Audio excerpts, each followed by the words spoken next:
There is a version of this story that starts with a decimal point. In the winter of 1961, at the Massachusetts Institute of Technology, a meteorologist named Edward Lorenz was running a very small weather simulation on a very slow computer, a machine called the Royal McBee, which filled most of a room and processed numbers at a pace that would embarrass a modern calculator. Lorenz had built a model with 12 variables standing in for things like temperature and wind, a toy weather system meant to simulate in miniature the way real weather rolls and shifts and builds on itself. He wanted to look at one sequence of that simulated weather again, so instead of running the whole thing from the beginning, he took a shortcut. He typed in a number from partway through the previous run, a number the computer had printed out as 0.506, and let the machine continue from there. Then he went to get a cup of coffee. When he came back, the weather on his screen had nothing to do with the weather he had left behind. Same equations, same starting point, more or less. Completely different world. It took him a while to understand why, and when he finally did, the answer was almost embarrassingly small. The computer had actually been storing that number to 6 decimal places as 0.506127 and only printing out the rounded version, 0.506, to save paper. Lorenz had typed in the rounded number, not knowing the difference of 1 part in 10,000 was sitting underneath it the whole time.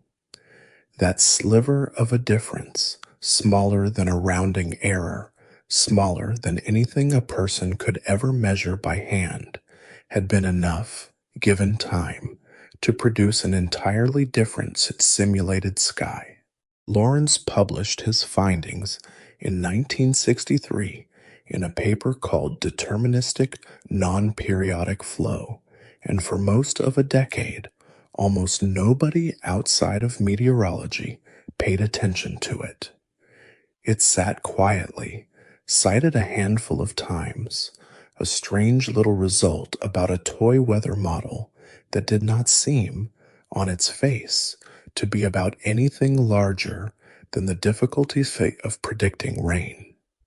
Then, in 1972, Lorenz gave a talk at a conference of the American Association for the Advancement of Science, and he gave it a title that did what 9 years of technical language had not managed to do.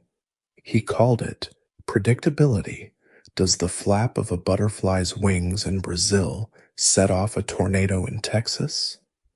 He never fully answered the question in the talk itself, and he was careful, always, to say that the flap of a wing does not directly cause a tornado in any simple mechanical sense.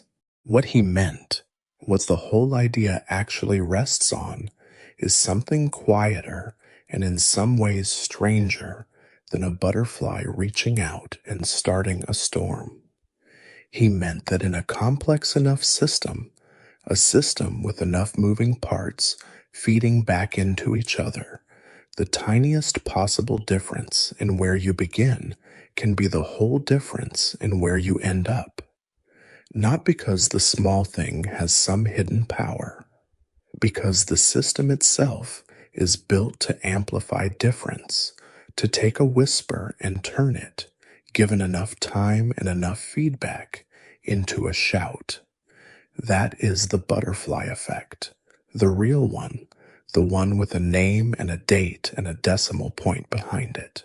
It took until 1987, when the science writer James Gleick published a book called Chaos, Making a New Science, for the idea to leave the world of meteorology conferences and settle into the wider culture where it has been living ever since, mostly stripped of its careful footnotes, mostly repeated as a kind of proverb. A butterfly flaps its wings somewhere and somewhere else. Weeks or years later, something enormous happens that would not have happened otherwise. Most people who have heard the phrase have never heard of Edward Lorenz. Most people who use it are not talking about weather at all. They are talking about the shape of their own lives, the small door they walked through instead of the other one, the sentence they almost did not say. Here is a detail worth sitting with before we go any further, because it complicates the story in a way that makes it more interesting rather than less. The image of a small act rippling forward into an unrecognizable future did not begin with Lorenz. It showed up in fiction first, nearly a decade before his computer produced its accidental storm.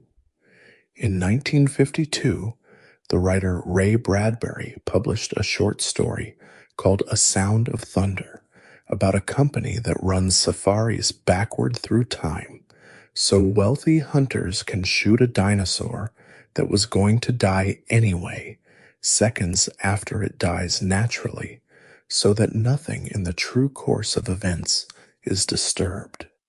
The hunters are told, with great seriousness, to stay on a floating path above the prehistoric mud, to touch nothing, to disturb nothing, because the past is fragile in a way the future is not. One of the hunters panics at the sight of the animal, steps off the path, and later, back in the present, notices that the spelling on a sign has changed, that the language sounds slightly wrong, that an election has gone the other way. He looks down at his boot and finds, crushed into the tread, the body of a single butterfly, dead a very long time before he was ever born. Bradbury never used the phrase the butterfly effect. He did not need to. He built the entire idea whole a decade before the science had a name for it, out of nothing but a dead insect and a wrong word on a sign.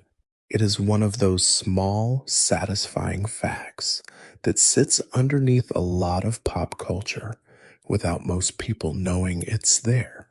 That fiction got there first, that a writer imagining the shape of consequence beat the mathematics to the metaphor by about 10 years, and that when Lorenz finally needed an image vivid enough to make his audience feel what he had found in his data, he reached, whether he knew it or not, for something close to the same picture, a small, winged thing, a world that turns out to be far less sturdy than it looks.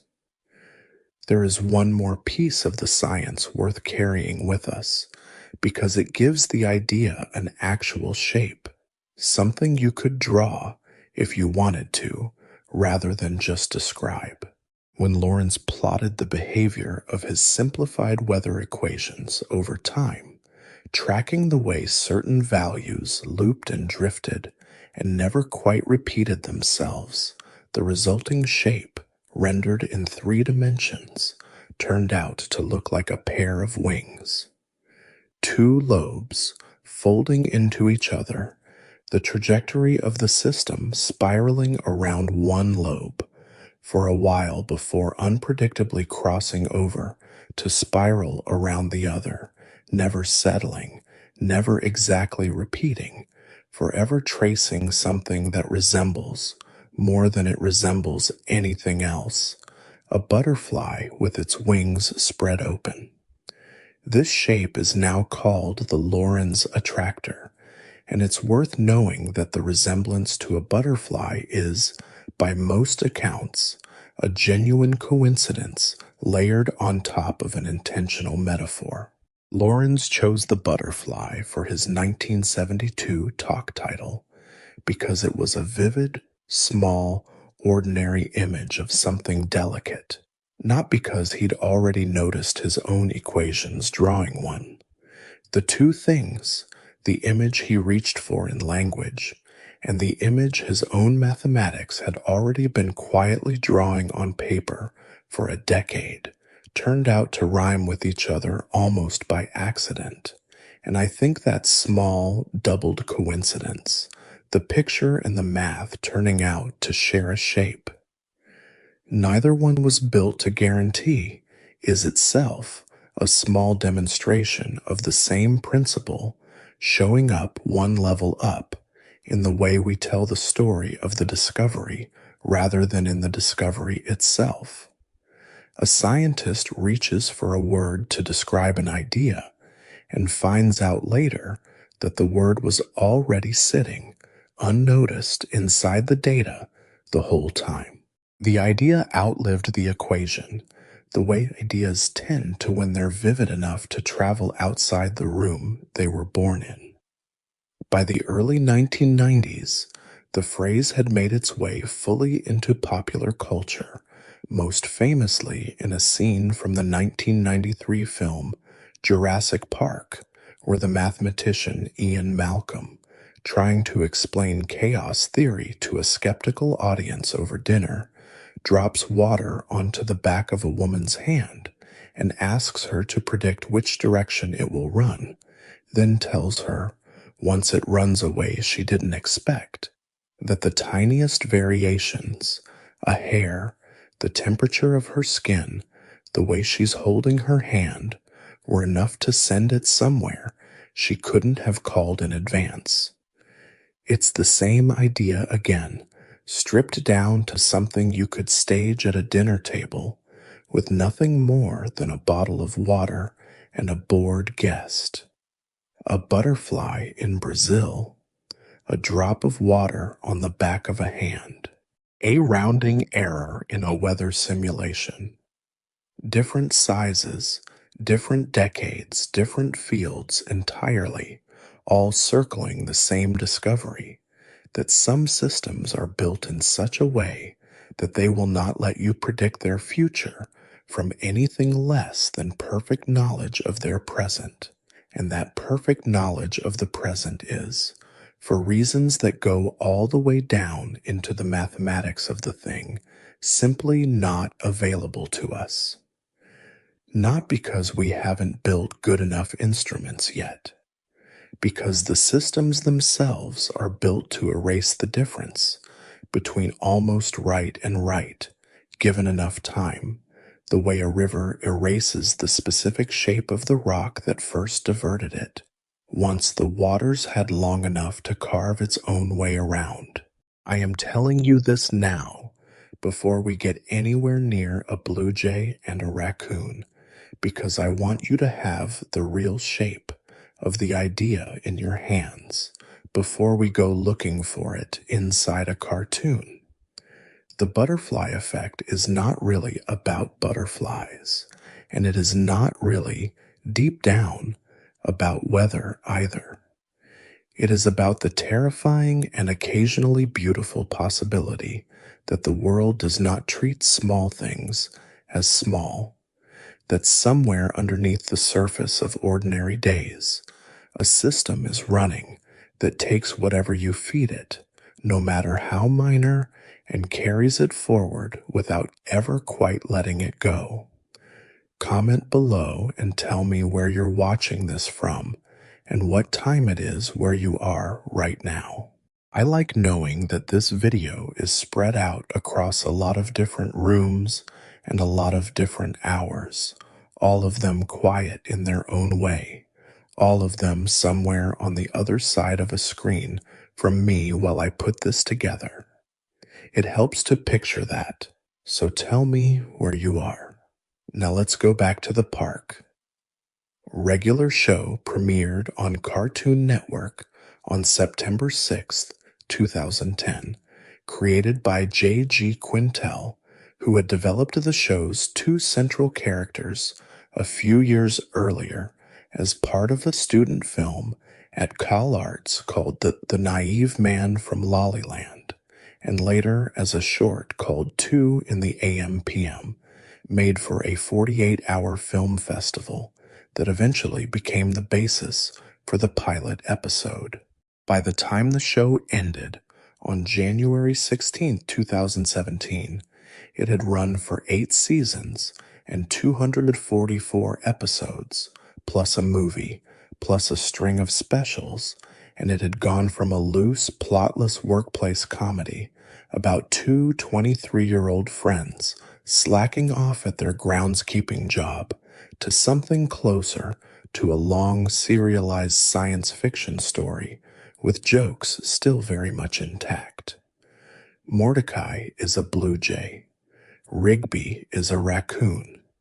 They work at a park run by a gumball machine named Benson under the ownership of a wealthy, severe man named Mr. Maillard, alongside a yeti named Skips, a small green man who calls himself Muscle Man, and a friendly ghost who goes by High Five Ghost.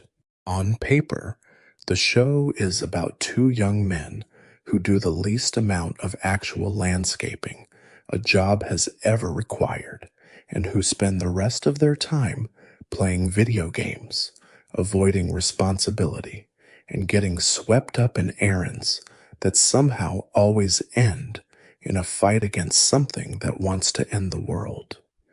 What I want to spend the next several hours doing with you is not a general tour of that show. There are other videos for that, other nights, other topics.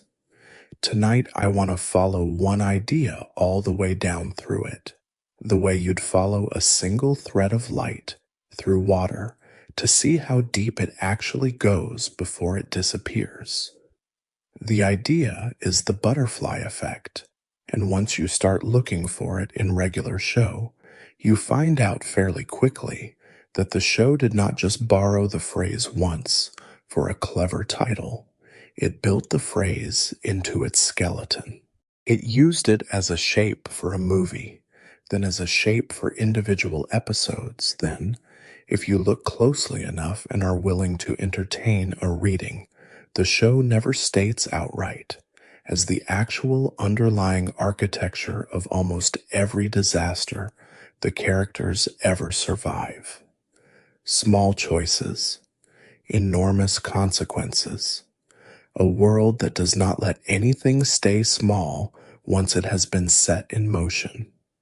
The most direct version of this, the one that wears its debt to the concept openly, is Regular Show, the movie, which premiered on August 14th, 2015, directed by Quintel himself, sitting in the show's timeline between the 6th and 7th seasons. If you have not seen it, or if you saw it once years ago and only remember pieces, it is worth walking through slowly, because underneath the jokes it is one of the most carefully constructed pieces of consequence logic the show ever produced, and it is, structurally, almost a direct dramatization of Lawrence's discovery, translated into the language of a teenage friendship. Here is what happened, and here is what it cost. Back in high school, Rigby did not get into college university. Mordecai did. The rejection came for Rigby the ordinary way rejection comes, in an envelope, on paper, final and unglamorous. And rather than let that difference stand between them, rather than watch his best friend leave for a 4-year school while he stayed behind, Rigby did something small and understandable and devastating. He forged a second rejection letter, one addressed to Mordecai, made to look like Mordecai had been turned down too. He never told him the truth. Mordecai, believing he had been rejected just like his friend, stayed.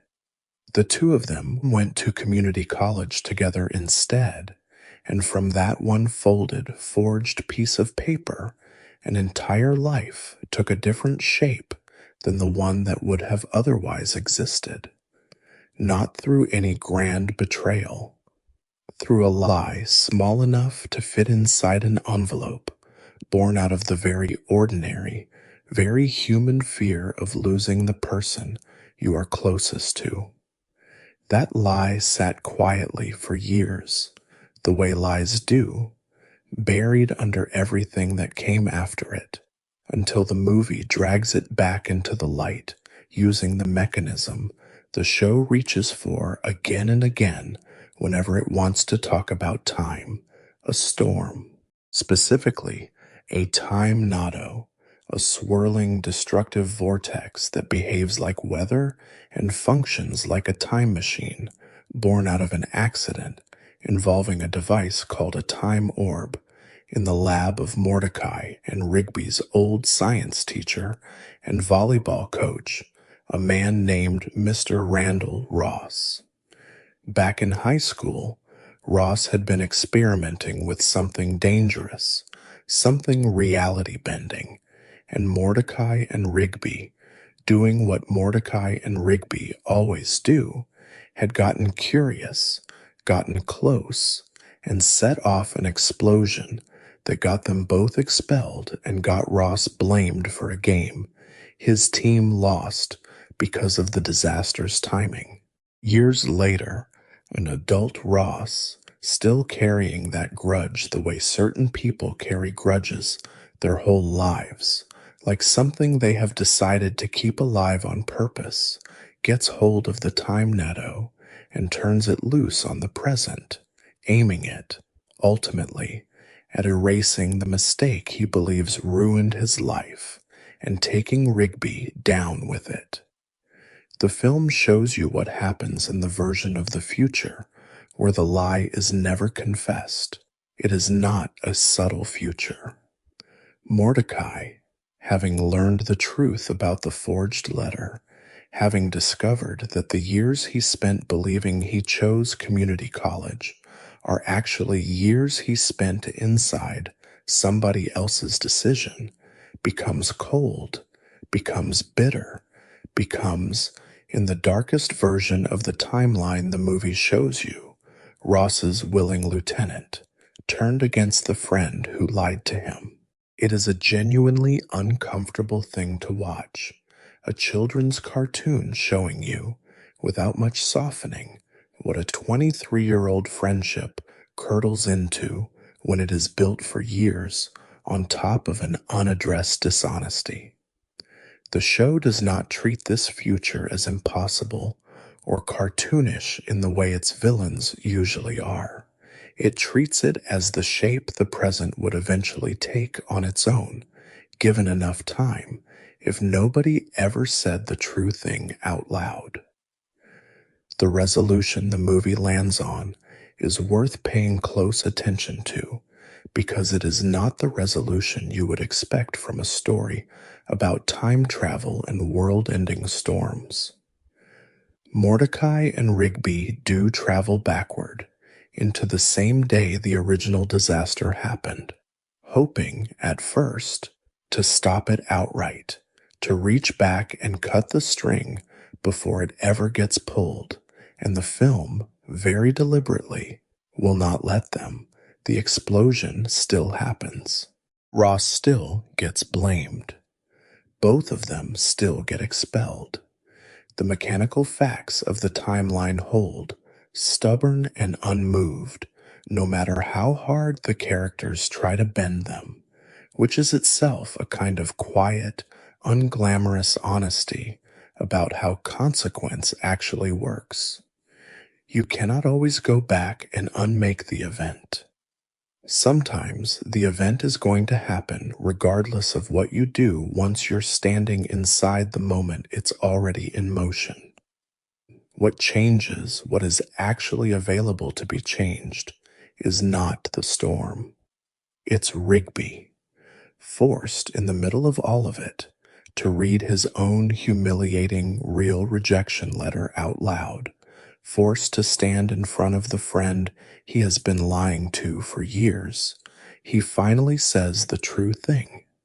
He tells Mordecai what he did, not because the plot requires a confession scene, though of course it does, but because the movie is making an argument, gently, underneath all the time nado spectacle, that the actual hinge point of a person's future was never really the explosion, was never really the expulsion, was never really Ross's revenge. It was one 17-year-old's choice to lie rather than lose someone. And the only way to close the story properly, the only way to collapse the bad future back into a good one, is not a bigger explosion or a cleverer trick. It's an apology, spoken honestly, years too late, but not too late to matter. I want to be careful here about what is documented fact and what is my own reading laid over it, because that distinction matters, and I intend to keep making it clear all the way through tonight. The plot beats I've just walked you through, the forged letter, the time notto, Ross's grudge, the alternate future, the confession, all of that is what the film actually shows you, verifiable and on record.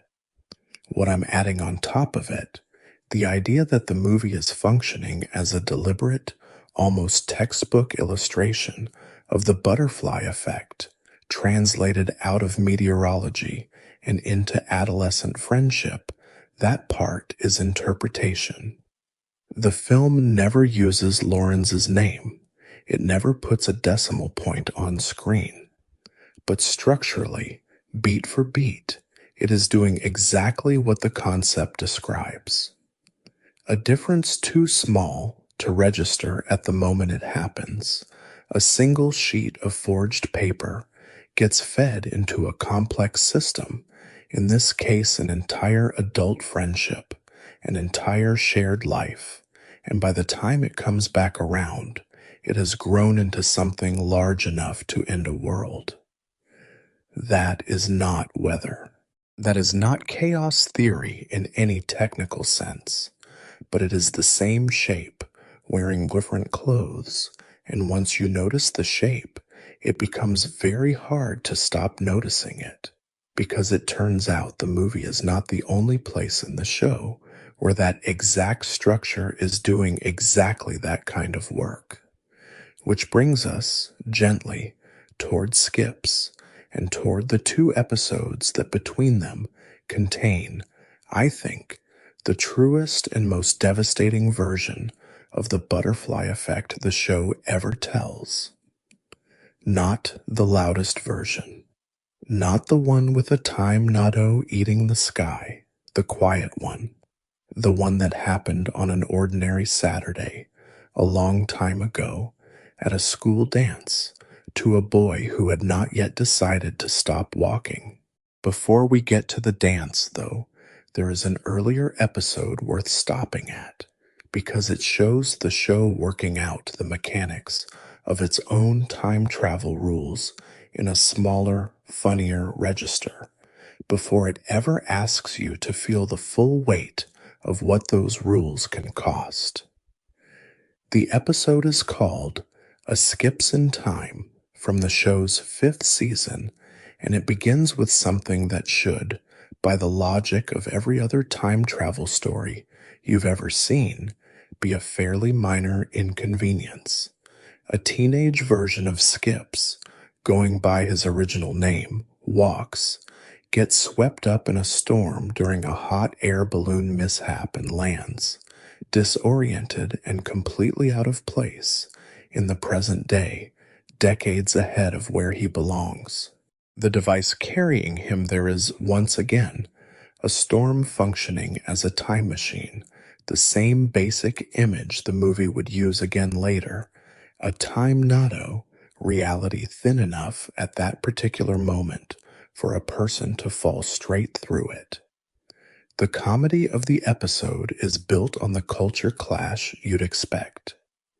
A teenage walks, awkward, eager, painfully unaware of how much of an old soul his future self has become, meets the adult Skips he is going to grow into, and the two of them do not get along, not at first, because Skips has very little patience for a version of himself who is still that unformed.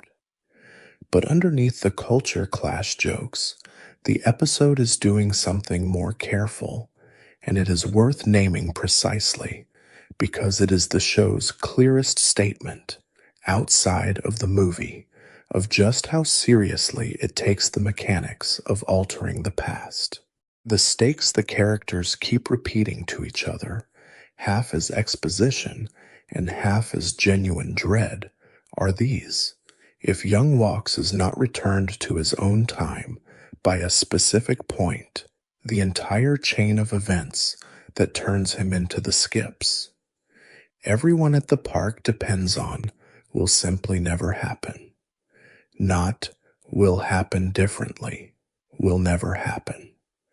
The adult standing in front of them, the one who knows how to fix anything, who has survived cosmic catastrophe after cosmic catastrophe, is standing there on borrowed time, existing provisionally, a fact that could be erased not by a villain's attack, but by a missed connection, a young man from the past who doesn't make it home in time to grow into him. That is the grandfather paradox, the classic problem of time travel fiction going back decades before a regular show ever touched it. But the episode's handling of it is worth pausing on because of how literally physical it gets.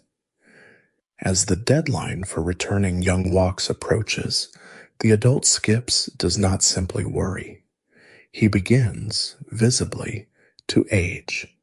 His body starts catching up to the years it is owed, as though the universe itself has started running interest on the debt of his continued, uncertain existence, charging him for every hour the timeline stays unresolved.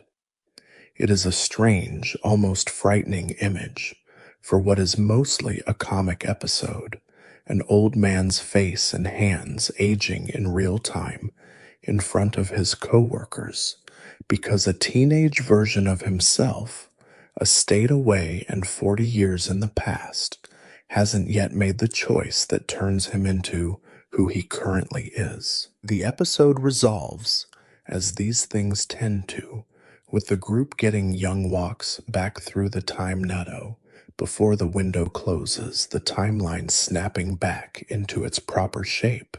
Skips restored to the age and steadiness everyone at the park has always known him to have. What the episode is teaching you, gently and mostly through slapstick, is a rule the show is going to need later and needs you to have absorbed before the emotional weight of Skips' story lands the way it's built to land. The rule is this: nothing about Skips, despite how solid and permanent and load-bearing he seems at the park, was ever guaranteed. He is not immortal in the sense of being outside of consequence.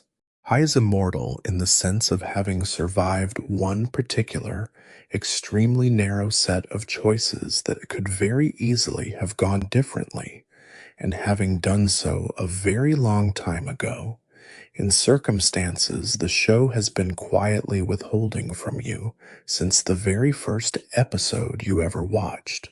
A Skips in Time tells you that his existence hangs on a thread. Skips' story, which the show saves for later in that same 5th season, finally shows you what that thread is actually made of. I want to walk through this one slowly, because it deserves it, and because it is, as far as I'm concerned, the single clearest piece of evidence that regular show understood exactly what it was doing when it kept reaching for storms and small mistakes and lives that turn on a single, unremarkable evening. Before he was Skips, he was a boy named Walks, a student at a school run by a headmaster named Bennett. Ordinary in most of the ways a teenager in an animated flashback is ordinary, until the day a girl named Mona sat down across from him at lunch and asked if she could join him. That's the beginning of it.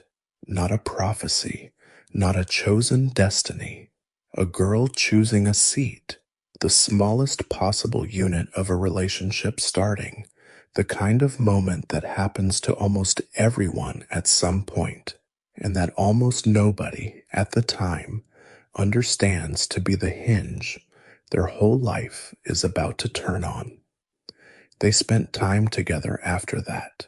They worked side by side, decorating the gymnasium for the prom, building out an underwater theme with the kind of unglamorous, hands-on labor that goes into every school dance anyone has ever attended, streamers and paperfish, and the particular blue light people use to make a room feel like it's underwater when it obviously isn't. It is, in the show's telling, a small, sweet, specific courtship built out of nothing more dramatic than shared work and growing closeness, and it would be an entirely ordinary teenage love story, except for what else was happening to Walks at the same time, in a part of his life Mona didn't fully know about. He had, separately, been drawn into something much larger than a school dance, a order of ancient, powerful beings called the Guardians of Eternal Youth, along with an associate of theirs, had entrusted him with a pair of magical weapons known as the Fists of Justice, artifacts capable of harming an otherwise unstoppable ancient threat called Clorgbane the Destroyer.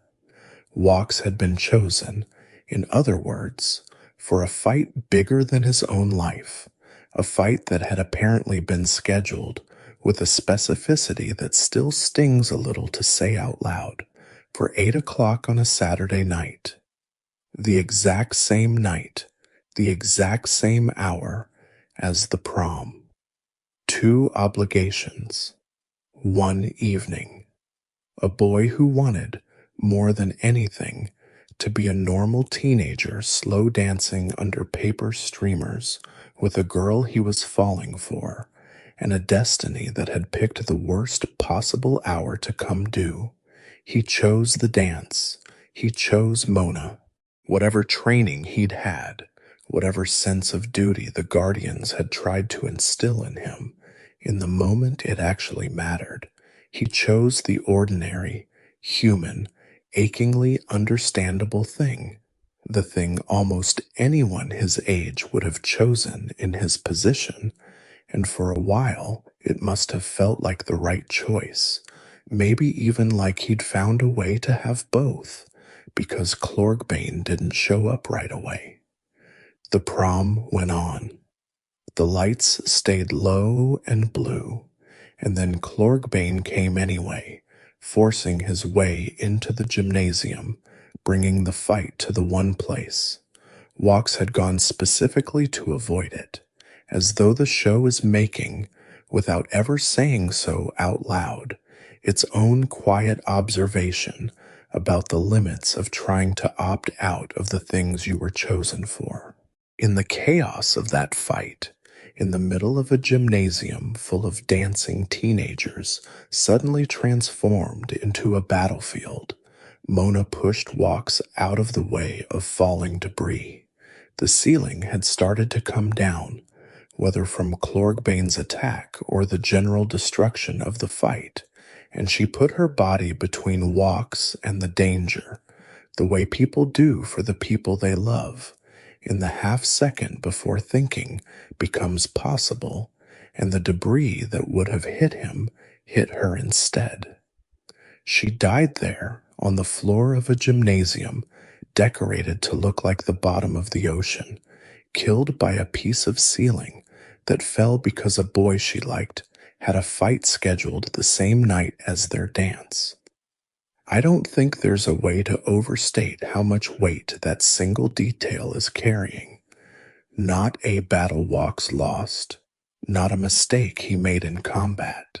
A choice to go to a dance instead of a fight, made by someone barely old enough to be making decisions like that at all, followed by a piece of falling ceiling that could, in any retelling with slightly different timing, slightly different footing, slightly different anything, have missed her by a foot and hit the wall instead. That is the entire mechanism of the butterfly effect, stripped down to its rawest possible form and given a human face. A tiny, specific, almost unbearably ordinary decision made in an instant by someone who could not possibly have known what it would cost, cascading forward into centuries of consequence for the person left standing. Because here is what the show tells you happened afterward, and it is worth sitting with the specific number because the show does give you one. Years later, the Guardians made Walks immortal so that he could keep fighting Clorgbane, who apparently could not be finished off once and for all, but only fought back again and again on a recurring cycle the show puts at once every 157 years. Immortality, in other words, was not a gift.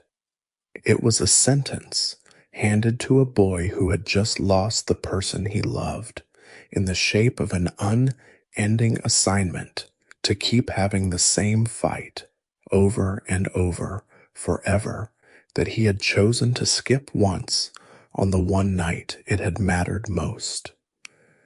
And here's the detail that I think is the real, quiet, devastating center of the whole thing.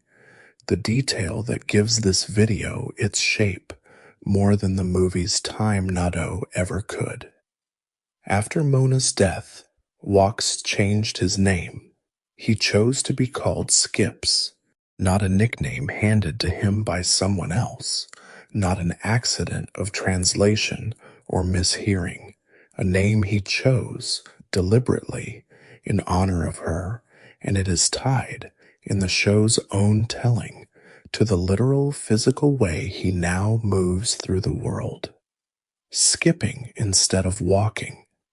Every single footstep he has taken since that night, for centuries, across an unfathomable number of days, has been a small refusal to walk, because walking is what he was doing on his way to becoming the person he was on the night he lost her, and skipping is the only motion he could find that let him keep going without quite doing that same thing again. He kept her locket, with her photograph inside it, as the one object tying him back to a life that otherwise would have vanished entirely into the size of the years since. I want to be honest with you about where the documented facts end and the reading begins, because this is exactly the kind of moment where it would be easy to let the two blur together without meaning to. What I've described so far, Mona, the prom, the fists of justice, Clorgbane, the 157-year cycle, the debris, her death, the name change, all of that is what the episode actually shows and states. The show does spell it out. It is not subtext. It is text, delivered with more gravity than almost anything else in the series' 8-season run. What is interpretation, what I'm laying over the top of it, is the claim that this single episode is functionally the show's purest illustration of the butterfly effect, more precise and more devastating than the movie's storm-powered time travel, because it doesn't need any science fiction machinery at all to make its point. Nobody travels through time in Skip's story. Nobody reads a forged letter out loud. A boy makes an ordinary choice for ordinary, sympathetic reasons on an ordinary Saturday, and the world simply does not let that choice stay small. It reaches forward and rearranges the rest of his life, and then it keeps rearranging it for centuries in the specific shape of a walk that became a skip and never turned back into a walk again. There's something worth noticing, too, in how the show chooses to let you find this out. For dozens of episodes before Skips' story ever airs, Skips is background stability, the character everyone turns to when something is broken, physically or cosmically, because he always seems to know exactly what to do and never seems rattled by anything. His skipping, before the backstory arrives, reads as pure comic business, an odd little animation quirk, faintly ridiculous, the kind of thing you'd assume was invented purely to be funny to look at. A yeti bouncing everywhere on one leg, like a child who never grew out of the habit. And then the show tells you what it actually is, and every single appearance of that skip, every scene before this one, where you laughed a little at how he moves, gets pulled backward through the same event and comes out the other side, meaning something completely different. That, too, is a kind of butterfly effect, not inside the show's plot, but inside your experience of watching it. A tiny detail, planted early, carried for years without explanation, waiting for the one moment when its full weight finally lands, and once it lands, you cannot watch any earlier episode featuring Skips the same way again. The show plants something small in you and lets it grow, the exact same trick it keeps performing on its own characters, and I don't think that's a coincidence, though I'll say plainly that this last observation about the show doing to its audience structurally what it does to Skips narratively is my reading and not something the show or its writers have ever stated directly. It's a pattern I'm pointing at, not a confirmed intention. There is one more thread worth pulling here before we move outward from Skips into the rest of the show, because it connects the personal scale butterfly effect of the prom to the show's larger cosmic architecture in a way that's easy to miss on a first watch. The Guardians of Eternal Youth, the order that gave Walks his immortality, are not simply a one-off plot device invented to explain Skips and then discarded. They recur across the series as a real, if lightly used, cosmic institution described in the show's own material as a small group of beings, physically resembling infants, but possessing ancient, commanding voices and serious magical power, who exist specifically to grant and maintain immortality, and who show up at other points in the series' run to intervene in threats too large for the ordinary staff of the park to handle alone. Knowing that they exist as an ongoing presence in the show's world, not just a footnote to Skips' origin, changes the shape of what happened to him just slightly. He wasn't a special case the universe reached down and touched once. I was brought, however unwillingly, into an entire hidden order of beings who spend eternity managing threats like Clorgbane, which means that somewhere in the show's largely unstated cosmology, there is an entire apparatus built around the idea that some choices are heavy enough, some evenings are pivotal enough, that the universe itself keeps institutions on hand specifically to deal with the fallout. Skips did not just lose Mona. He was quietly absorbed into the permanent, ongoing machinery the show's world uses to contain the kind of damage a single bad night can cause. That, again, is interpretation more than confirmed fact, but the pattern is there for anyone willing to look at how consistently the show treats its cosmic institutions as things that exist to manage consequence rather than simply to manufacture spectacle. Once you've seen the shape of it clearly, once you've watched a forged letter end a friendship's honesty for years, and watched a school dance end a boy's ordinary life forever, it becomes almost impossible to watch the rest of regular show without noticing the same shape everywhere, worn down into something smaller and funnier and repeated so often it starts to look less like a coincidence and more like the actual grammar the show uses to tell every one of its stories. I want to spend some time now pulling back from the two specific stories we've just spent an hour inside of and looking at the wider pattern across the series, because I think the wider pattern is where the idea stops being a clever thing the writers did twice and starts being something closer to the show's whole worldview.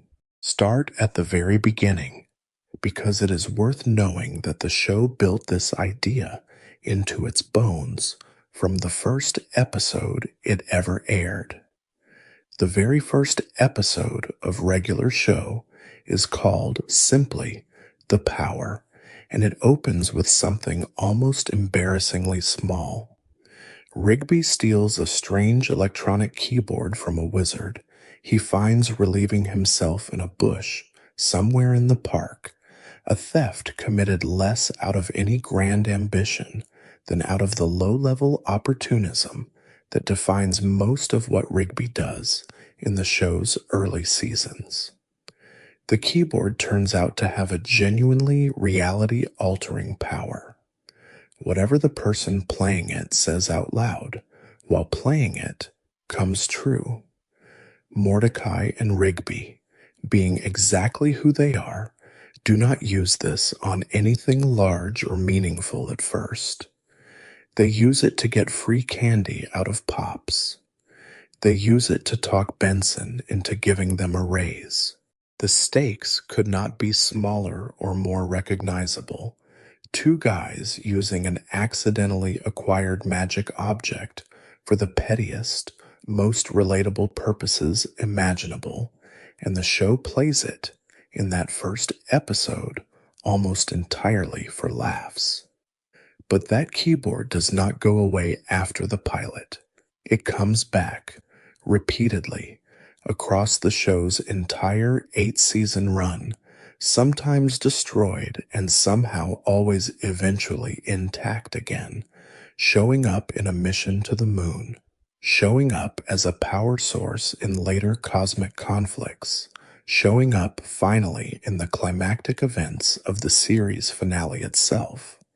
More than 200 episodes and around 7 years later, where it plays a role in the final battle that opened the whole show off the back of a stolen wizard's keyboard. Something Rigby grabbed on a whim. In the first 5 minutes the audience ever spent with these characters turns out to still matter in the very last hour of the series. That is not a coincidence of writing room continuity. It is, whether the writers ever framed it to themselves this way or not, the exact shape of a small initial condition determining the boundaries of an enormous, distant outcome. The power is the show's own decimal point, rounded off and then carried, without anyone quite noticing, all the way to the end. The pattern repeats at every scale the show operates at. There's an episode from the 4th season, Exit 9B, where a construction magnate named Garrett Bobby Ferguson Jr. wants to pave over the park entirely to build a highway exit, and rather than simply bulldozing the place, he does it through brainwashing, methodically turning almost every member of the staff against their own memories and relationships, until Mordecai and Rigby, two of the only characters left unaffected, have to go around the park reminding each of their co-workers of small, specific, deeply personal details from their pasts in order to snap them back into themselves. Skips is reached by a memory of the only woman he ever loved, a detail that means very little to a first-time viewer and means a tremendous amount to anyone who has already sat with what happened to him at that prom. Benson needs several attempts and several catchphrases before he comes back. A minor intern named Thomas, hired for nothing more than college credit, eventually finds the nerve to throw a cup of coffee in the villain's face, and that single, unscripted, unglamorous act of courage becomes the pivot the entire final battle turns on. Once again, an enormous park-ending threat, defeated not through greater force, but through the accumulation of small, specific personal truths, delivered one at a time, each one on its own, too minor to matter, together enough to save everything. There's a recurring structural device across the show, one so frequent that once you start counting episodes built around it, it becomes hard to stop. Conflicts in regular show get resolved over and over through games, contests, bets, high scores, eating challenges, drinking challenges. A hot dog eating contest decides the fate of an entire episode's stakes. A hand of cards, a round of a board game, a tournament bracket in an arcade, a wager against a cosmic being.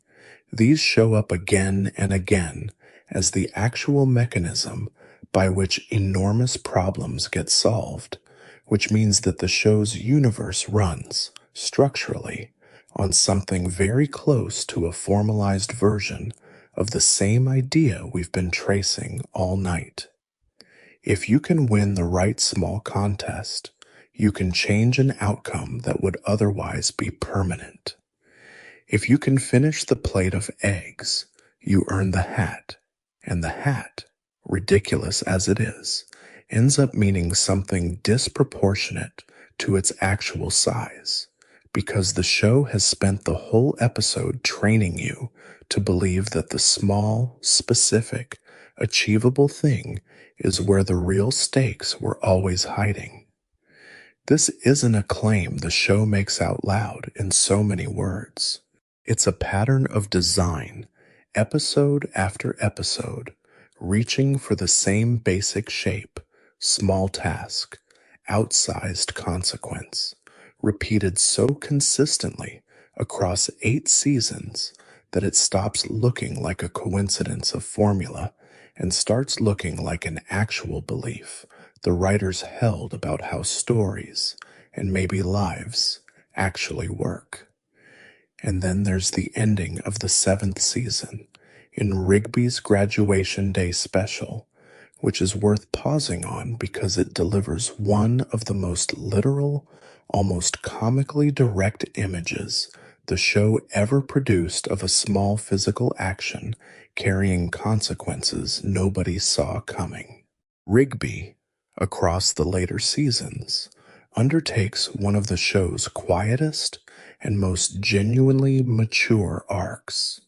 He goes back and finishes the high school diploma he never completed, sitting through classes as an adult in his mid-20s alongside teenagers, working through the particular, specific embarrassment of returning to unfinished business you've spent years avoiding.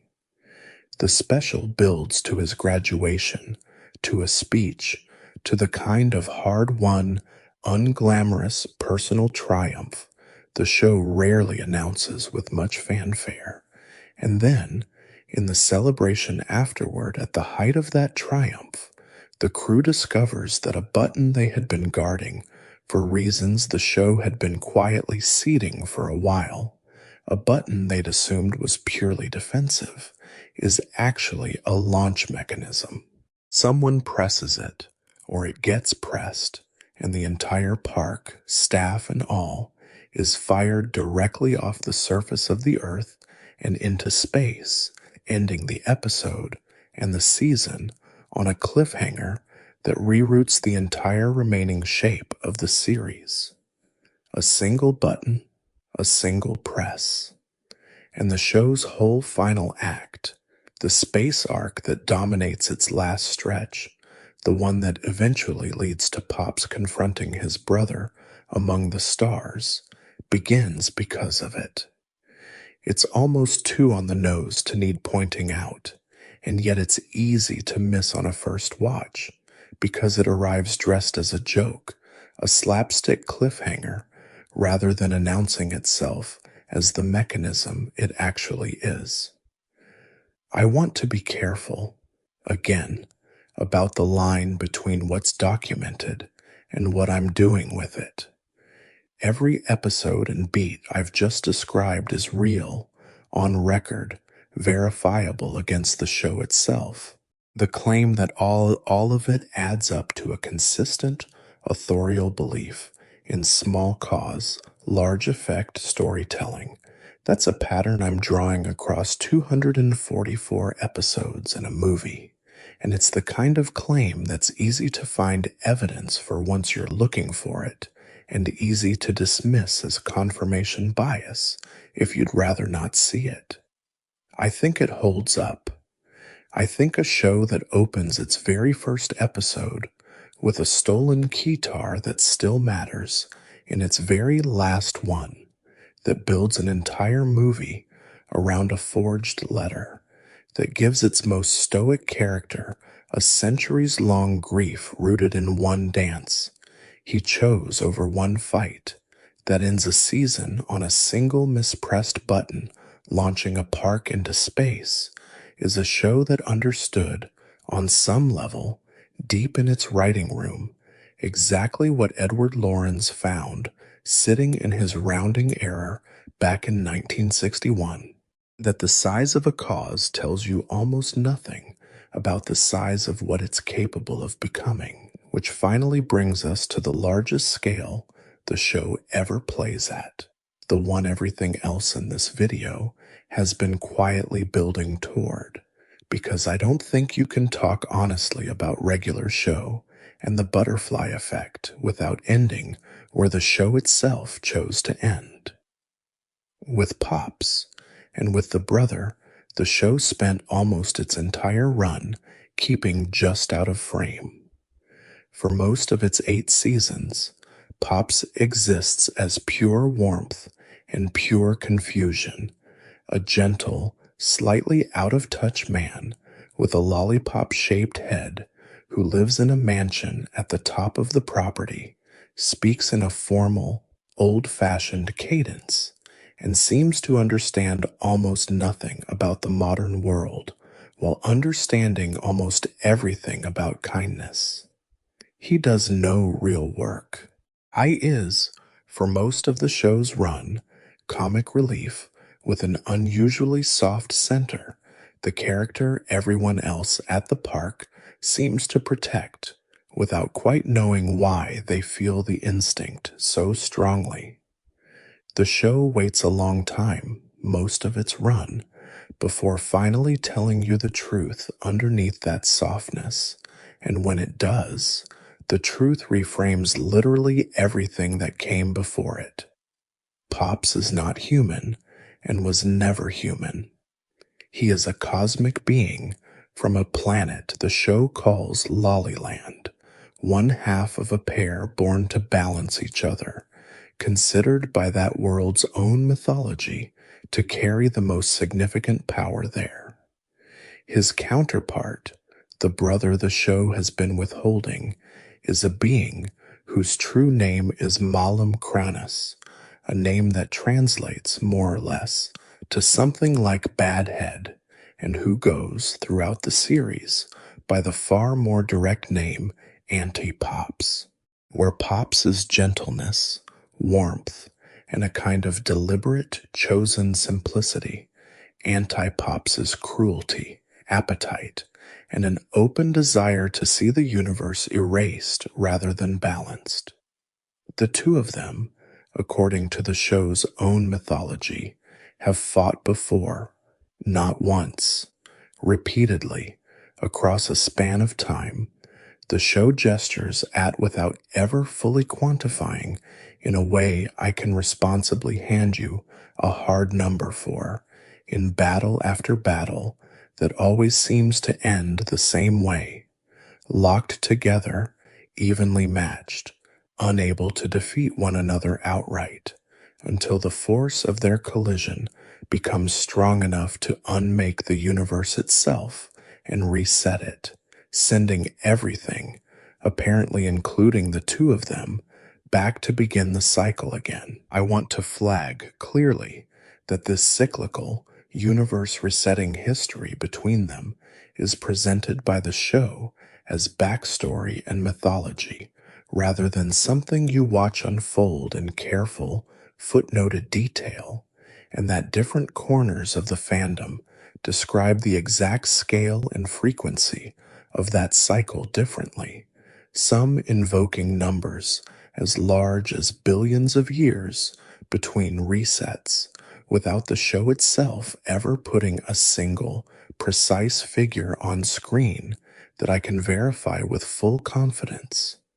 What is solid, what the finale does show you directly, is the pattern itself. Two beings, born as counterweights to one another, who have fought this exact fight before, whose fights have never actually resolved anything, only pushed the reset button on existence and let the whole story begin again with the same two brothers destined to eventually collide once more. The finale, a 3-part story called A Regular Epic Final Battle, aired on January 16th, 2017, and it does something the rest of the show had spent years training its characters and its audience not to expect.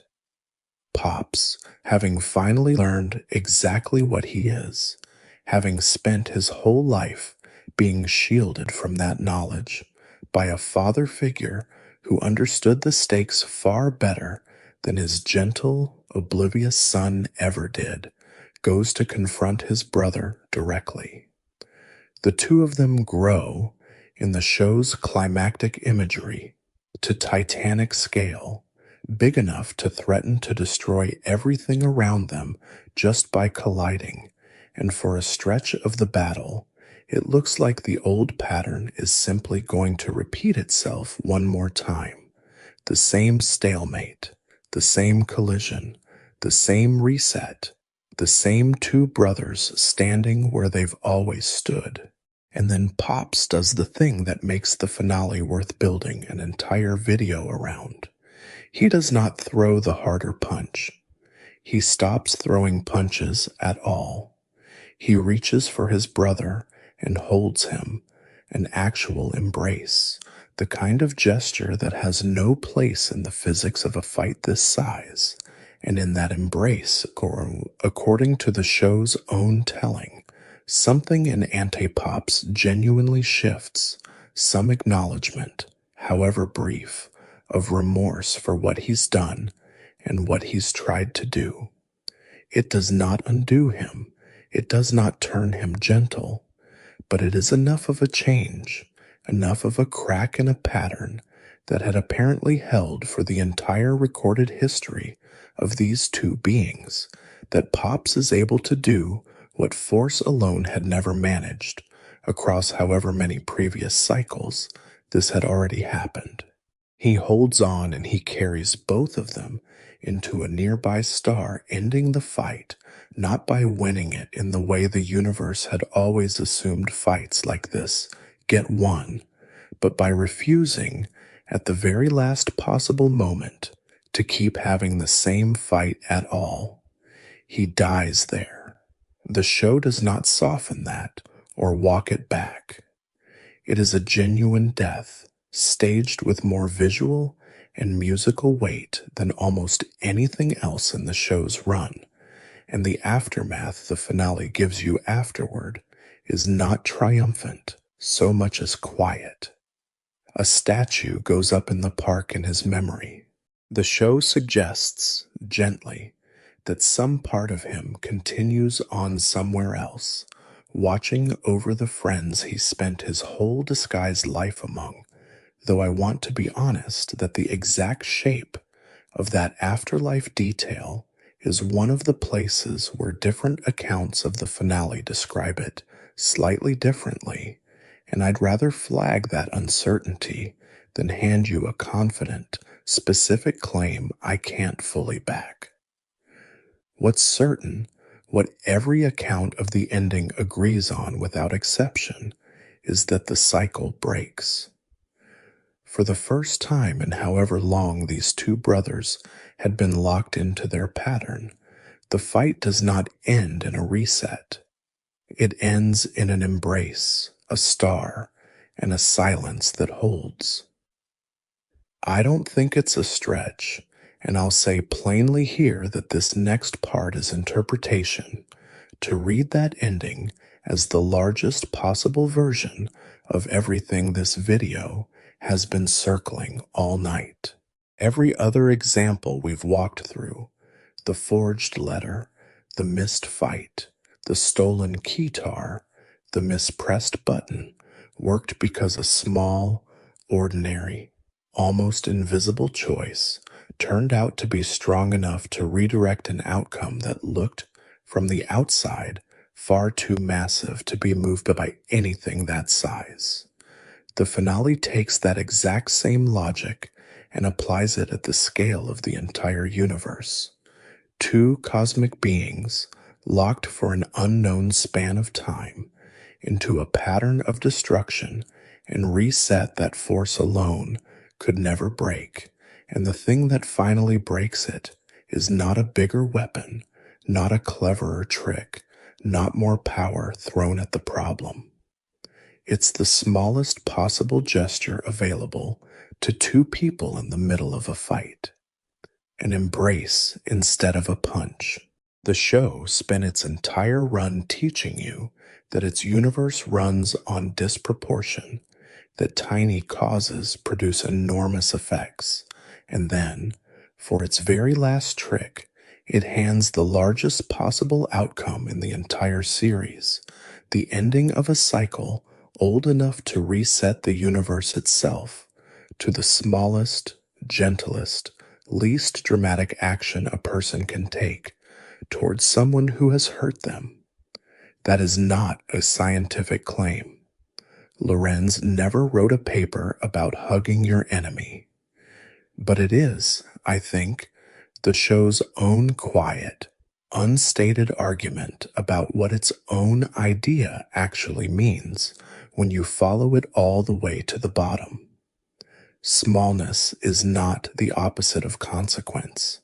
Sometimes it is the exact shape consequence is waiting for. There's one more corner of the show worth walking into before we start finding our way back out of the park, because it operates at a scale in between the cosmic and the personal, closer to the ground than pops and anti-pops, closer to the sky than a forged letter or a stolen keytar, and it involves the two women whose names get tied to Mordecai's for most of the show's run. Margaret works at the coffee shop for the show's early and middle seasons, a Robin with steady ambitions, a job to save for, a future she is quietly building for herself the entire time Mordecai is failing to notice how much of it doesn't include waiting around for him to make up his mind. The show spends an enormous amount of its runtime on the particular, excruciating shape of his hesitation. He orders coffee he doesn't especially want. He finds reasons to be near her that stop just short of ever being honest about why he's there. He watches other people almost date her. And across all of that hesitation, nothing catastrophic happens. No time nado, no falling ceiling, just years, Ordinary television years spent not saying the thing, which is its own kind of small, cumulative choice, made over and over, so gradually that it barely feels like a choice at all until you add it up and realize how much of it there was. CJ arrives later, and she could not be a more different kind of pressure on the same basic hesitation.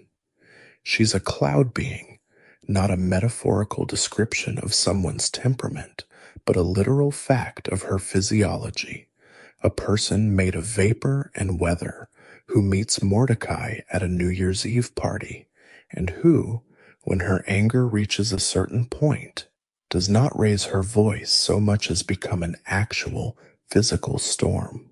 I want to flag, because it's the kind of detail that's too good not to mention and too speculative to present as settled fact, that there is something almost eerie about a show built this deliberately around the idea of tiny disturbances scaling into vast weather events, choosing to give its central romantic complication a girlfriend who can, when pushed far enough, become a literal storm.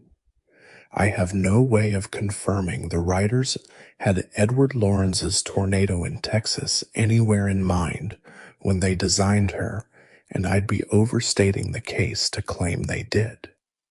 But the resonance is there regardless of intention, sitting in the show whether anyone put it there on purpose or not. The boy who cannot make a decision ends up, for a stretch of his 20s, dating actual weather. Their relationship ends the way a lot of relationships that were never quite built on total honesty end, not with a single dramatic betrayal, but with an accumulation of small ones, culminating in an episode where CJ witnesses an accidental kiss between Mordecai and Margaret, and the two of them break things off for good not long after, in an episode pointedly called Dumped at the Altar, a title that tells you plainly how far things had gotten before they finally, irreparably fell apart. The show is explicit that afterward, she and Mordecai never really speak again. No slow fade back to friendship, no gentle reunion later in the run. Just a door that closes and stays closed, which is its own quiet, honest thing for an animated comedy to be willing to show a 20-something audience, that some relationships end all the way, permanently, and that the ending itself was assembled, one small dishonesty and one small hesitation at a time, out of moments that each felt, when they happened, too minor to really matter. And here's where the show does something with both of these relationships that I think is worth sitting with for a moment, because it says something about how it understood consequence working on the scale of an ordinary human life rather than a cosmic one. In the time skip epilogue, years after both relationships have ended, Mordecai is shown as a working artist. He paints. It's his career, his actual adult life's work, the thing he does every day instead of a job at a park. And both women, Margaret and CJ, the coffee shop waitress, he could never quite tell the truth to, and the storm. He could never quite be honest with either, are shown, independently, becoming muses for that art. Not girlfriends he won back, not loose ends the show felt obligated to tie up romantically. Muses, sources, the raw material a grown man draws on years later to make something out of what those years actually were. I think that detail is trying to tell you something. The rest of this video has been circling for hours now, so let me say it as plainly as I can, while being honest that this is interpretation. My reading laid over what the show actually shows you Rather than a thesis, the show states in dialogue. The relationships did not need to succeed to matter. The hesitation, the storm, the unspoken things, none of it evaporated just because neither relationship lasted. It went somewhere. It became part of the raw material of who Mordecai turned out to be. The same way a rounding error becomes part of a weather pattern weeks later, the same way a forged letter becomes part of an adult friendship's foundation, whether anyone ever mentions it again or not. Nothing in this show's universe, cosmic or human scaled, seems to be allowed to simply disappear once it's happened. It gets absorbed. It gets carried forward. It shows up later, transformed, in a painting, in a locket, in the particular specific way an immortal man chooses to walk.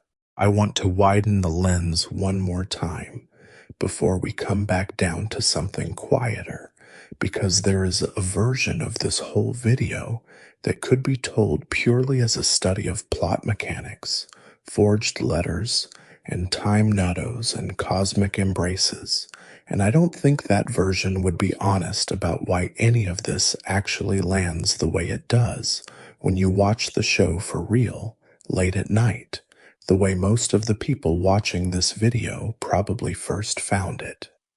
Regular Show is, underneath its premise, a show about being young and broke and unsure whether the life you're currently living counts as the one you're supposed to be building. Mordecai and Rigby are 23 when the show begins. They live in a house provided by their employer. They cannot afford much of anything on their own. Their entire adult independence rests on a job.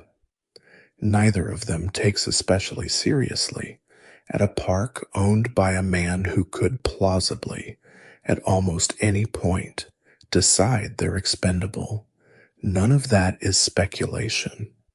It is simply the economic shape of the premise, stated plainly in episode after episode, the low hum of precarity sitting underneath every joke about slacking off. And it's worth asking, honestly, why a show built on that particular hum of anxiety would also be the show that kept reaching, over and over, for the image of a small thing determining an enormous outcome.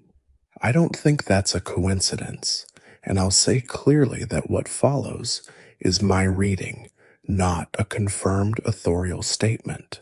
When you are that age, when your life feels provisional, in the specific way Mordecai and Rigby's does, housed by your job, unsure of your own trajectory, still sorting out who among your friends is going to become a permanent fixture of your adult life and who is going to become a person you used to know, small decisions genuinely do carry a disproportionate charge.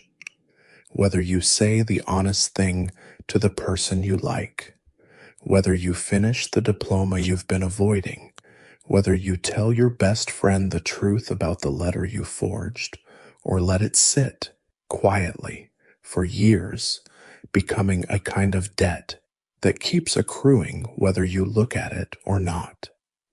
The show's insistence that tiny choices determine enormous futures is not just a fun structural device borrowed from a term everybody half remembers from a science class or a movie title.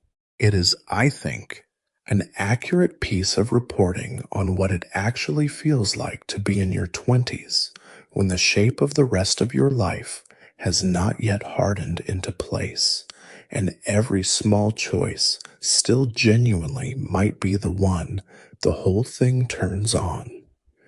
There's a version of masculinity running underneath this too, worth naming honestly rather than letting it sit unexamined, because it's one of the show's more consistent, if quiet, running concerns.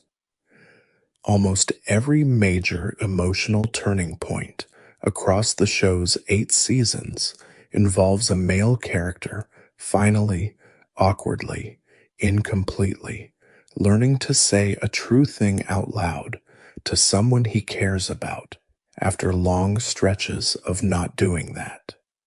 Mordecai eventually tells Margaret how he actually feels far later than would have spared everyone the years of confusion that came before it.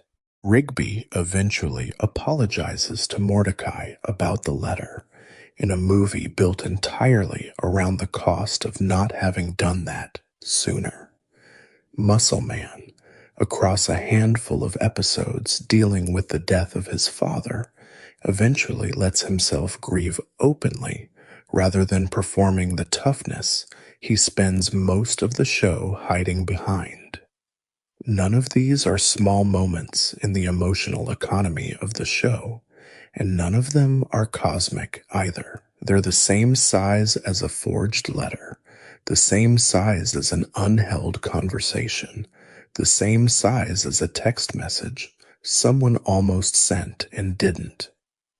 The show seems to understand, whether or not it would ever put it in these terms, that for a certain kind of person, raised a certain kind of way, the hardest thing in the world is not fighting a cosmic villain. It's saying the true, small, embarrassing thing out loud before too much time passes and the not saying becomes its own kind of permanent architecture. I keep coming back, the longer I sit with all of this, to that image of Edward Lorenz walking away from his machine to get a cup of coffee. He wasn't being querulous. He had no way of knowing that the 6-digit number underneath his rounded 3-digit approximation was going to matter. Nobody tells you, in the moment, which of your decimal places are going to turn out to be load-bearing. Rigby didn't know, forging that letter at 17, that he was setting the terms of a friendship's honesty for the next decade. Walks didn't know, choosing a school dance over a scheduled fight, that a piece of falling debris was going to take the choice out of his hands entirely and hand him several centuries of grief in its place. Nobody at the party where Mordecai met CJ knew they were watching the beginning of something that would eventually end permanently, silently, with two people who used to be everything to each other simply never speaking again. That is the actual, quiet terror underneath the butterfly effect, the part that rarely makes it into the pop culture shorthand of the phrase. It isn't a warning to be careful with your choices exactly, because you cannot possibly know, standing inside an ordinary Tuesday, which of your ordinary Tuesday choices is the one doing all the work. The system does not announce its own sensitivity. It just runs forward, quietly, carrying whatever you fed it, whether you meant to feed it anything at all. There are two more figures worth bringing into this before we start letting the park go quiet for the night, because both of them show the same idea working from an unexpected angle, not a small choice growing into a large consequence over years, but a small contest, decided in minutes, that ends up defining an entire relationship to the park for good. The first is a floating, bearded, disembodied head named Garrett Bobby Ferguson, who first appears in an early episode called High Score, and whose entire identity, at the moment you meet him, is built around a single achievement. He holds the highest recorded score on an arcade cabinet called Broken Bones, a record that, as far as the show tells it, had apparently stood unchallenged for a very long time, before Mordecai and Rigby, doing what Mordecai and Rigby do, sit down at the machine one afternoon and beat it. That's the entire inciting incident. Not a plot, not a scheme, Two guys playing a video game a little too well on an ordinary day. Garrett Bobby Ferguson does not take the loss well. The confrontation that follows ends memorably and more than a little disturbingly for a show ostensibly aimed at a general audience, with him dying in an explosion of his own making, dissolving into a puddle of green goo rather than accept the reality of a lower number on a leaderboard. Except he doesn't stay gone, and the show does not let the audience forget, over the following seasons, exactly what he became instead.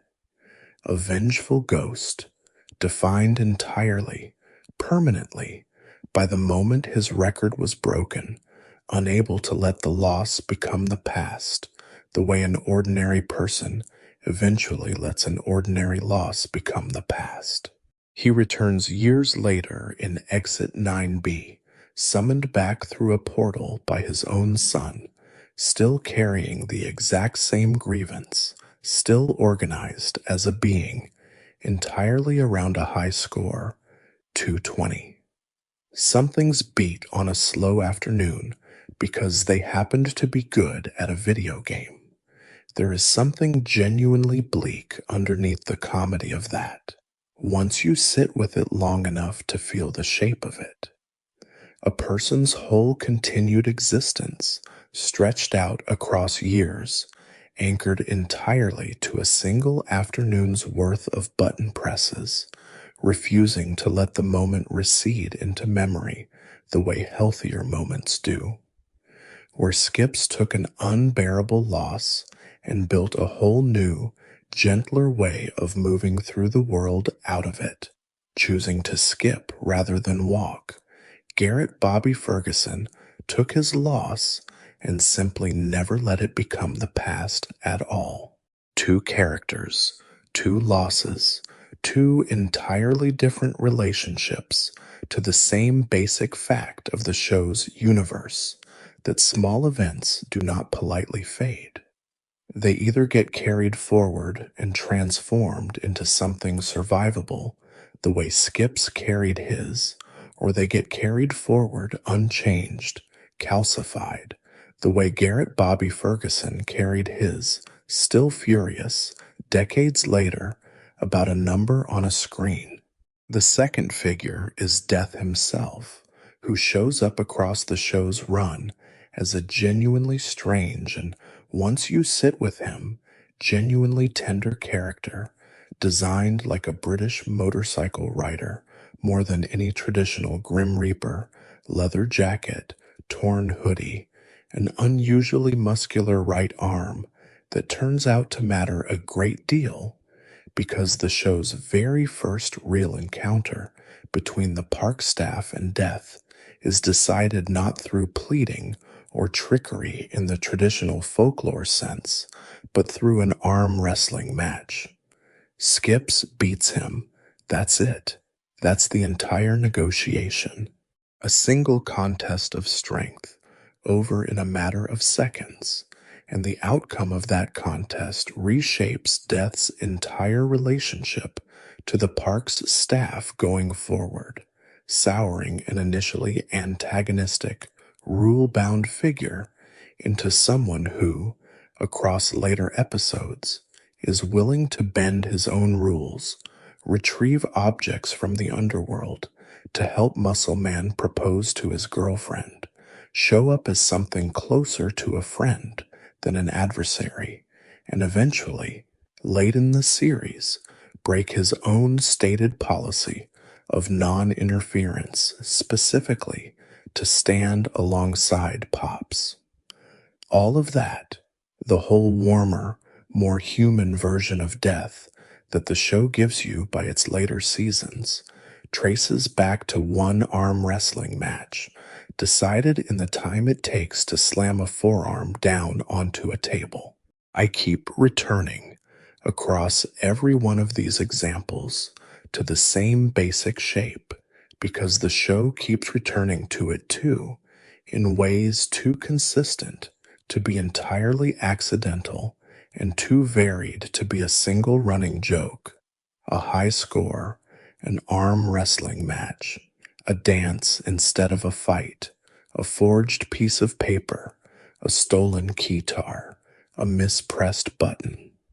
None of these are large, none of them look, in the moment they happen, like the kind of thing that ought to determine the shape of a life, let alone the shape of a universe. And every single one of them does exactly that anyway, because the show's world, much like the actual world Edward Lorenz found sitting inside his weather model, does not appear to have a mechanism for sorting causes into the deserving of consequence pile and the too small to matter pile before deciding how far to let their effects travel. Everything gets carried. Everything gets the chance to become enormous, given enough time and the right conditions, whether or not it was ever supposed to. I want to say something now about what I think all of this actually means.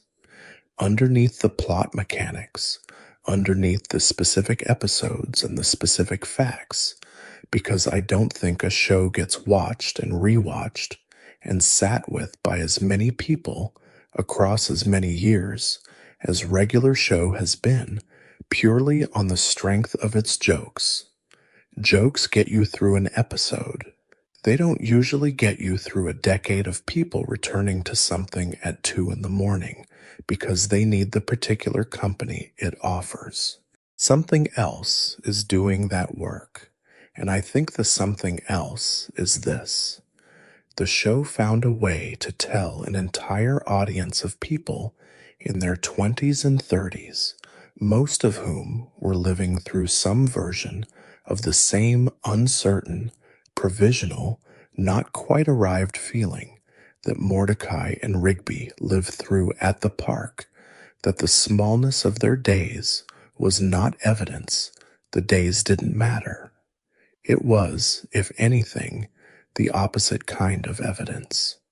A show that keeps insisting, episode after episode, movie after movie, finale after finale, that a stolen keytar can still matter in the very last hour of an 8-year story, that an unspoken apology can curdle a friendship for a decade, that an evening at a school dance can determine the next several centuries of a life, is a show making a specific, repeated argument about the days its audience was actually living through while they watched it. Your ordinary Tuesday might be the decimal point. You don't get to know in advance which one it is. That is either the most frightening thing about being alive or the most hopeful thing about it, and I don't think the show ever fully decides which, and I don't think it's supposed to. I think it's both, held at the same time, the way most true things about growing up end up being both at once. There's a thread underneath everything we've walked through tonight that I haven't named directly yet, even though it's been sitting in almost every example, and I want to pull it out into the open now, because I think it's the closest thing this whole subject has to a single, unifying idea. Nearly every time the show lets a small cause produce a large effect, the small cause, when you look closely at it, turns out to be either a withheld truth or an offered one. Rigby's forged letter is a withheld truth, sustained for years, and the movie only resolves once he offers the true version out loud, publicly, at real cost to his own pride. Walk's choosing the dance over the fight is not exactly a truth or a lie, but what follows from it, the name change, the locket, the refusal to walk, is Skip's spending centuries being honest with himself about what that choice cost him rather than pretending it didn't. Death softens across the show's run, not because he's defeated in some final, decisive sense, but because the park staff keep treating him honestly, Keep including him. Keep letting him be more than his job description. And he responds, slowly, the way people do when they're finally met without pretense.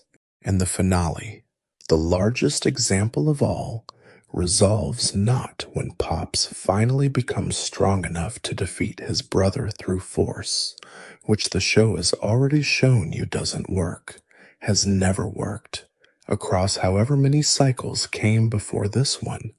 But when he finally does something that functions like total honesty at the scale of a cosmic being, he stops pretending the fight is the whole story, and he reaches for the brother underneath the villain instead. I think that's what the show is actually arguing underneath the time nados and the cosmic mythology and the running jokes about hot dogs and video games. Not that small things matter, exactly, though they clearly do in this show's universe, but that the specific small things that matter most, the ones capable of redirecting an entire life or an entire cosmic order, tend to be the true thing said or the true thing withheld.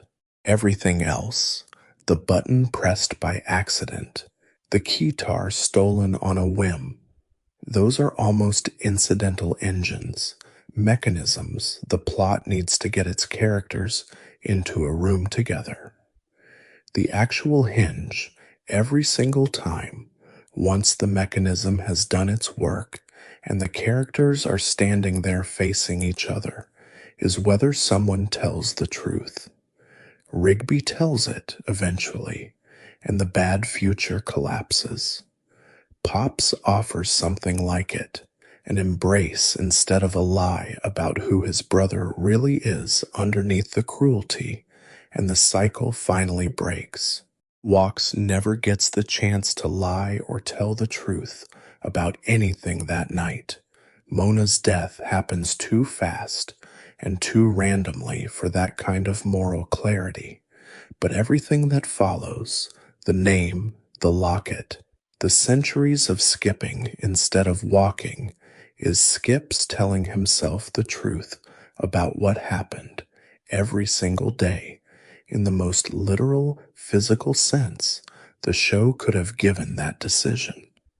He does not pretend the loss wasn't real. He builds his entire way of moving through the world around the fact that it was.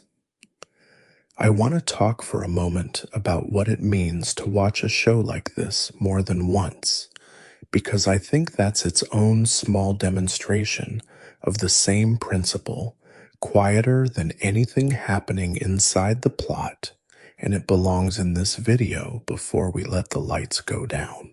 A lot of the people watching this right now did not watch regular show once on its original run and move on the way you move on from most things you watched a decade ago. A lot of you have gone back to it. Some of you found it as kids and are only now, years later, old enough to notice what Skips' story is actually about, old enough to recognize the specific ache of watching a friendship survive a forged letter, because you've had a version of that friendship yourselves by now, a version of that letter. Some of you found it as adults, half by accident, looking for something to have on in the background of a hard week, and discovered, without quite meaning to, that a cartoon about a blue jay and a raccoon slacking off at a park job was doing something closer to companionship than entertainment. That's its own kind of small cause, producing a disproportionate effect. Nobody decides, the first time they click on an episode of a cartoon about groundskeepers, that they're about to build a years-long relationship with it. It just happens, the way these things happen, one ordinary evening at a time, until one day you notice you've been carrying the park around with you for longer than you carried most of the things you thought, at the time, mattered more. I think that's worth sitting with honestly, without romanticizing it too much, because there's a real question buried in it about how any of us are supposed to live, given that we can't actually see in the moment which of our small choices are the ones doing the load-bearing work. Edward Lorenz did not choose 0.506 instead of 0.506127 because he thought it would matter. He chose it because it was quicker, because he wanted his coffee, because in the moment it was an entirely reasonable, entirely forgettable shortcut. Rigby did not sit down to forge a letter because he'd thought through what it would cost a decade later. He did it in a single afternoon, scared, 17, trying to hold on to the one person he could not imagine his life without. Walks did not know, walking into a gymnasium decorated to look like the bottom of the ocean, that he was walking into the last ordinary night of an otherwise endless life.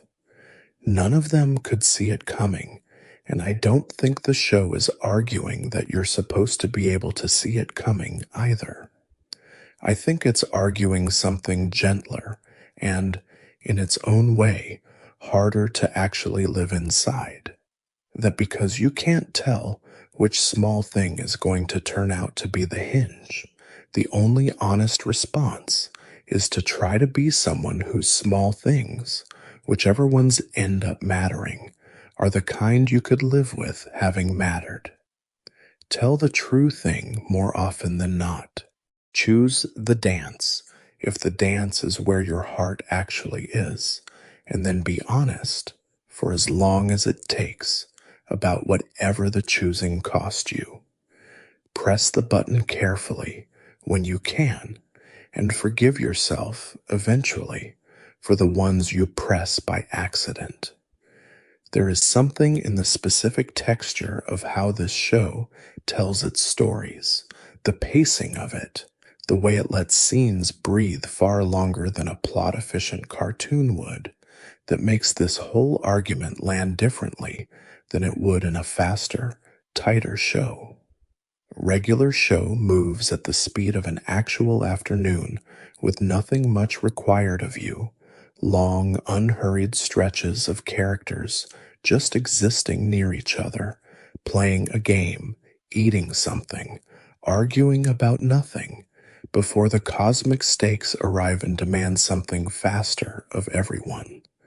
That slowness is not filler.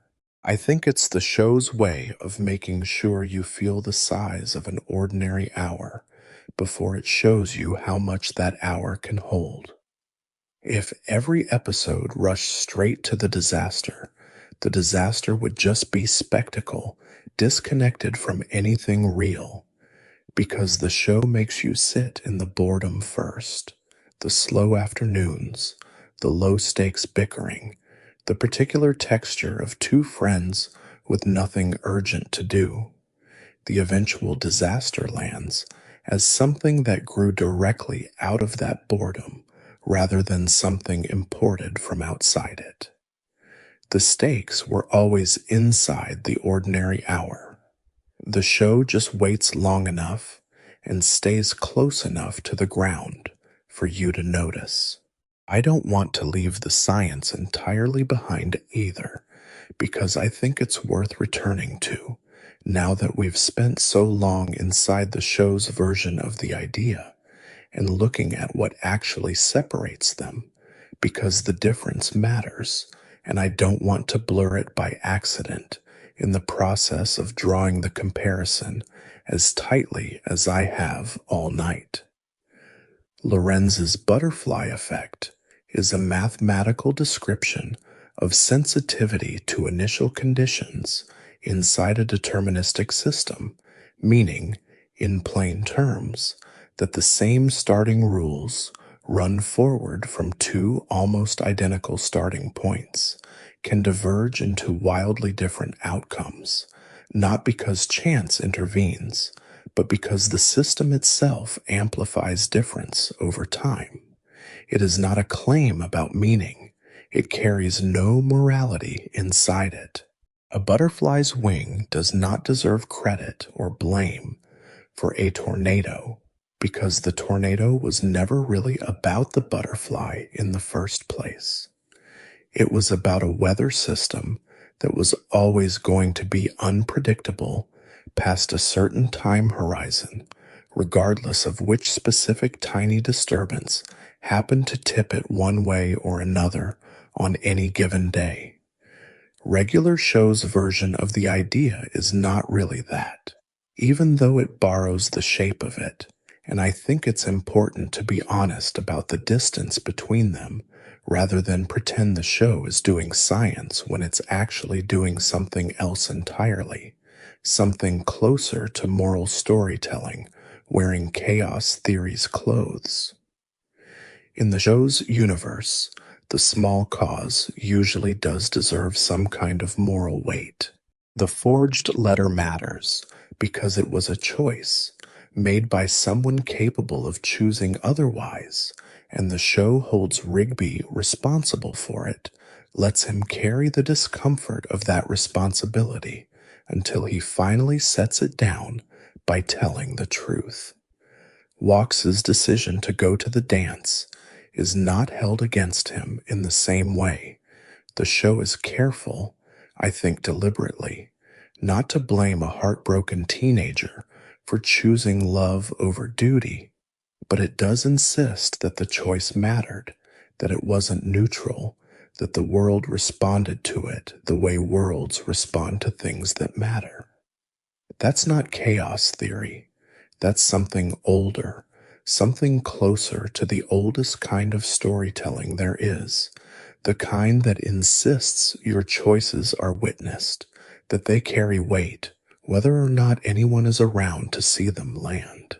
The show borrowed Lawrence's picture, the small disturbance and the large result, because it's a genuinely useful picture for talking about consequence at scale, but it filled that picture with something Lawrence's mathematics was never trying to hold. The idea that some of what gets amplified forward through time is not neutral difference, but love and cowardice and grief and the specific human choice to tell the truth or not to. I think that's actually the most honest way to describe what this whole video has been circling now that we're getting close to the end of it. Regular Show is not a science show, and it was never trying to teach anyone chaos theory. It borrowed a phrase that had already leaked out of the laboratory and into the general vocabulary of the culture, the way a lot of scientific ideas eventually do, worn smooth by overuse, until they mean something looser and more emotionally available than the original math ever intended. And then it built, on top of that borrowed phrase, something the phrase was never quite built to hold, an argument, repeated across 8 seasons and a movie and a finale that dragged 2 brothers into a star, that the smallest things you do, said honestly or left unsaid, chosen out of love or out of fear, do not stay small. They get carried forward by whatever complicated, feeling, remembering system receives them, whether that system is a weather pattern or a friendship or a park or a universe, and given enough time, they become the whole shape of what comes after. I want to close now by going back, one more time, to the handful of images this video has been built out of, because I think if you hold them all together, side by side, they say something that none of them can say entirely alone. A decimal point, rounded off by a tired man on his way to get coffee, that ended up describing an entirely different sky. A dead butterfly crushed into the tread of a boot by a man who was only ever supposed to be standing on a path above the mud that changed the spelling of a word on a sign he hadn't even noticed yet. A folded, forged letter kept secret for years that turned an entire adult friendship into something built quietly on top of an unaddressed debt. A gymnasium decorated to look like the bottom of the ocean, and a piece of falling ceiling, and a boy who chose afterward to skip instead of walk for the rest of an unnaturally long life, carrying a locket he still has, presumably right now, tonight, in whatever version of the park exists in your memory of the show.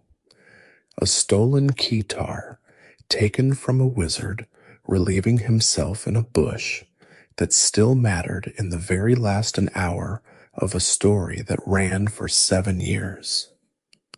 A single button mispressed at the height of an ordinary graduation party that launched an entire cast of characters into the specific cosmic reckoning the whole series had apparently been building toward from its first 5 minutes.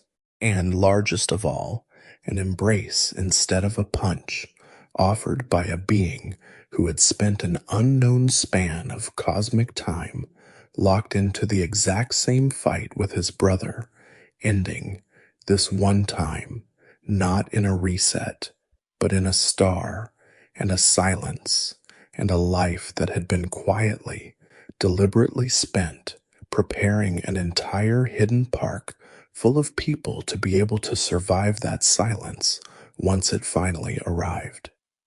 None of those things were large when they happened. That's the whole point. The only point this video was ever really built to make. Said as plainly as I can say it now, that we're standing at the end of it together. Largeness is not something a cause carries with it from the moment it happens. It's something that gets built afterward, slowly, invisibly, by whatever system receives the cause and carries it forward, refusing, the way certain systems seem to refuse, to let anything that enters them stay the size it was when it arrived. I think, too, about the specific difference between what Skips does with his grief and what Pops does with his, because they're both responses to the same underlying problem, a loss too large to simply move past, and the show lets them be genuinely different without ranking one above the other, which is one of the more emotionally honest choices it makes in its entire run. Skips does not get to end his story. He carries Mona forward for centuries, changes his name, changes the way he moves through the world, keeps the locket, keeps fighting the same battle every 157 years without ever getting the clean, single, cosmic resolution the finale eventually hands to Pops. His is the slower kind of consequence, the kind most people watching this actually recognize from their own lives. Grief that doesn't resolve so much as get incorporated, folded into the specific shape of how a person moves through the rest of their days. Pops, by contrast, gets an ending, one night, one battle, one embrace, and the entire multi-billion-year architecture of his conflict with his brother simply stops, all at once, in a way that real grief, real cycles of harm, almost never actually stop. I don't think the show is naive about that difference. I think it's showing you both versions on purpose, the fast cosmic resolution and the slow human one, because it understands that most of us are going to live far closer to Skips's timeline than to Pops's. Most of the things that hurt us do not get a star to fall into. They get carried, quietly, reshaped into a locket, a habit, a way of walking that turns into a way of skipping, for as long as it takes, which is sometimes considerably longer than a person expects when the original loss first happens. There's a strange comfort in that. If you sit with it long enough, stranger than the comfort of a clean ending would have been. Skips is, by the time the show's audience meets him, centuries into carrying something that never got a tidy resolution, and he is not broken. Hi is, if anything, the most reliable, most trusted, most quietly beloved figure at the entire park, the one everyone turns to first when something goes wrong. The show is telling you, whether it meant to spell this out this directly or not, that an unresolved loss, carried honestly, carried for as long as it takes, does not have to calcify into something like Garrett Bobby Ferguson's endless, furious refusal to let a lost high score become the past. It can become, instead, exactly what it became in Skips: patience, competence, a gentleness toward everyone else's small, unglamorous disasters, born out of having survived one enormous one himself, alone, for longer than any of his coworkers will ever fully understand. Let me leave you with one last thing before we go. Something that isn't really about the show at all, or maybe it's about nothing but the show. I've stopped being entirely sure where the line sits by this point in the night. Edward Lorenz kept working on his weather models for years after that first accidental discovery, refining them, publishing on them, watching the idea slowly leave his hands and become public property, a phrase people would eventually use to describe almost anything: a missed train, a chance meeting, a decision made at 19 that quietly determined where somebody would end up living at 40. By the time he died in 2008, the butterfly had become bigger than the man who first noticed it, bigger than the specific, careful mathematics he'd built it out of, which is its own small example of the same law working itself out one more time. A private, technical observation about rounding errors in a weather simulation made by one meteorologist on one ordinary morning in one unremarkable office at MIT grew, over decades, into a phrase so common that a cartoon about a blue jay and a raccoon could lean on it, confident an audience of 20-somethings watching at midnight would understand the reference without needing it explained. That, too, is the butterfly effect, quietly demonstrating itself in the very fact that we have language for it at all. An idea small enough to fit inside a rounding error that ended up large enough to shape how an entire culture talks about consequence. I don't know which of your own small things are the ones that are going to matter. I don't think anyone gets to know that in advance, and I think the show, underneath all its jokes and its cosmic battles and its running gags about mismanaged hot dog carts, was gently, patiently trying to tell its audience exactly that, for 8 years, without ever needing to say it in so many words. You will not always know, standing inside an ordinary evening, whether it is the kind of evening a piece of falling ceiling is waiting inside of, or whether it's simply an evening, one of thousands, that will pass the way most evenings pass, without asking anything enormous of you. Both kinds of evenings look identical from the inside. That's the part nobody warns you about. The show, in its own patient, unhurried way, spent a very long time trying to. So if you've been lying there in the dark this whole time, letting this wash over you the way the show itself was always built to be watched, half awake, half somewhere else, somewhere closer to sleep than to a classroom. I hope some of what we walked through tonight settles into you, the way the small things in this show settled into its characters.